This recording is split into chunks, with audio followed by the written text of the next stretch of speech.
আসসালামু আলাইকুম, নুহাস কিচেনে আপনাদের স্বাগতম। আজকে আমরা আপনাদের শেখাবো চিকেন সস উইথ অনিয়ন। আসুন দেখি এটি কিভাবে রান্না করা যায়। সয়া সস 2 টেবিল চামচ, টমেটো সস 1 টেবিল চামচ, চিলি সস 2 টেবিল চামচ, জিঞ্জার পাউডার আদা গুঁড়া, ভিনেগার 2 টেবিল চামচ, পেঁয়াজ কিউব করে কাটা, তেল রান্নার জন্য, গরম পানি রান্নার জন্য। এটার জন্য আমাদের যে মাংসটা নিতে হবে সেটা হচ্ছে চিকেনের সিনার মাংস। এরকম লম্বা লম্বা পাতলা পাতলা চিকন করে লম্বা লম্বা করে কাটা। এটাকে আমরা সব কিছু ভিনেগার এবং লবণ দিয়ে মেখে নেব। লবণ 3 চিমটি পরিমাণ, একটু ভিনেগার 2 চা চামচ পরিমাণ, সয়া সস 2 চা চামচ। এটাকে আমরা ভালো করে মেখে আধা ঘন্টা রেখে দেব। আধা ঘন্টা ভিজানো হয়ে গেছে। এখন আমরা এটাকে রান্না করব। চুলায় ফ্রাই প্যান দিলাম। এখন আমরা চিকেনটাকে রান্না করব। প্রয়োজন মতো তেল দিলাম। তেল যত কম খাওয়া যায় ততই ভালো। আমি অলিভ অয়েল দিয়েছি, আপনারা ইচ্ছে করলে অন্য কিছু দিতে পারেন, অন্য কোনো তেল। তবে আমি বলবো যে অলিভ অয়েলটা ইউজ করেন। অলিভ অয়েলটা স্বাস্থ্যের জন্য অনেক ভালো। আমার বাসার সবাই এই খাবারটা খুব পছন্দ করে। আমি আপনাকে আজকে যেটা দেখাবো, তেলটা গরম হয়ে এলে এর মধ্যে কিউব করা পেঁয়াজ কুচি দিতে হবে। তেলটা গরম হয়ে গিয়েছে।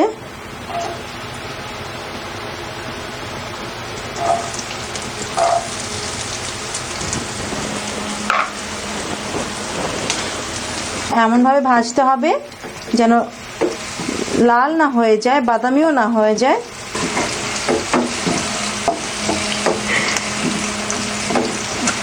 সবগুলো পেঁয়াজ খুলে যাচ্ছে। এর মধ্যে আমরা চিকেনটা দিয়ে দিব।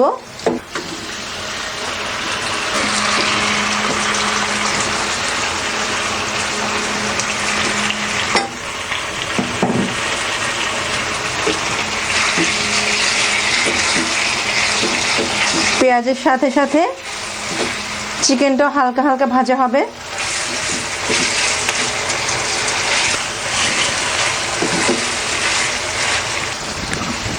চিকেনটা হালকা হালকা ভাজা হবে।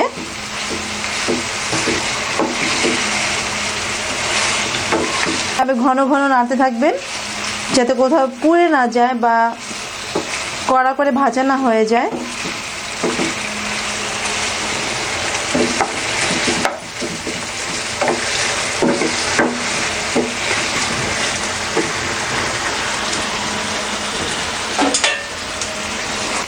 চিকেন থেকে সসের গন্ধ আসবে।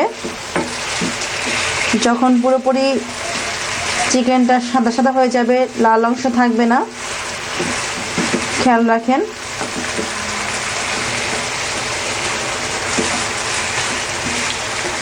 লক্ষ্য করেন লাল অংশটা নেই। প্রায় 10 মিনিট আমরা এটা ভাজবো, কিন্তু কিছু পেঁয়াজও লাল হবে না, মাংসও লাল হবে না, সাদা থাকবে এরকম।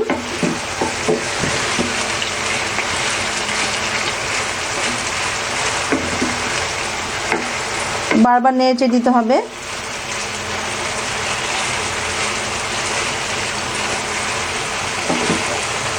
মাংসটা সাদা হয়ে গিয়েছে। এখন আমি এর মধ্যে আস্তে আস্তে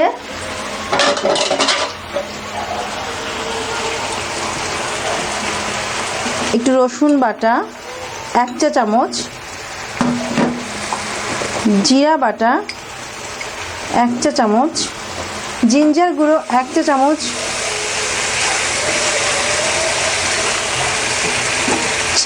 চিলি সস 2 টেবিল চামচ,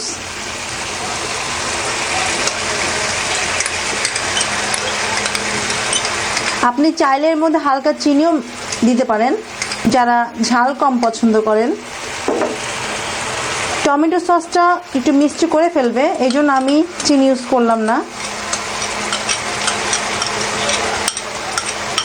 এটাকে একটু ভালোভাবে নেড়ে চেড়ে দিতে হবে যাতে সব জায়গাতে সসটা লেগে যায়।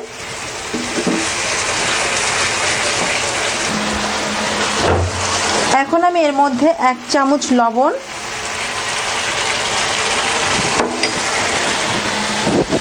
আর 2 টেবিল চামচ সয়া সস দিয়ে দিব। লবণটা আগে দিলাম না কারণ এই চিকেনটা হার্ড হয়ে যাবে ভাজতে ভাজতে। আশা করছি আপনারা খুব সুন্দর করে রান্না করতে পারবেন এটা।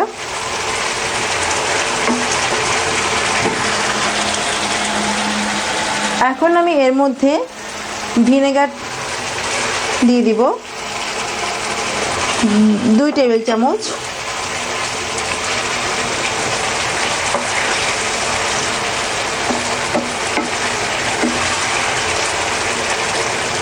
এটাকে বারবার নাড়াচাড়া করতে হবে।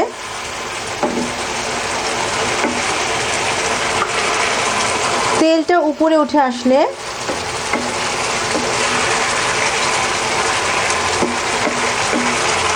এতে পানি দিতে হবে প্রয়োজন মতো। তেলটা উপরে চলে আসছে, এখন আমরা এর মধ্যে কুসুম গরম পানি দেব 2 কাপ পরিমাণ সিদ্ধ হওয়ার জন্য।